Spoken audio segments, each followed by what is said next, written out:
Today I'm going to show you how to use one-click trading in MetaTrader 5.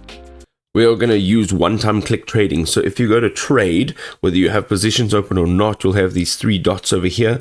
And here is one-click trading. Okay, here you're going to accept terms.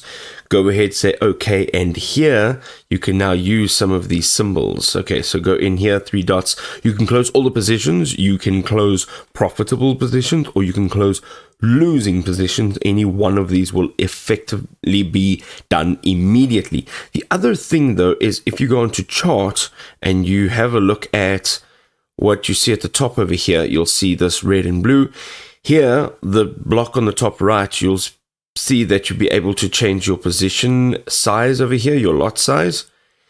And then you'll be able to literally tap on the buy or the sell, as you see on the left and right, and you'll see that these positions are opening at the bottom. And if you go into trade, you'll see that here are all the positions that I just opened. So these actually get opened immediately in real time. And if you are really looking to trade fast pace and maybe if you want immediate market execution, then this is definitely a good thing to do. Here you can go and click on the three dots. You can say close all profitable positions.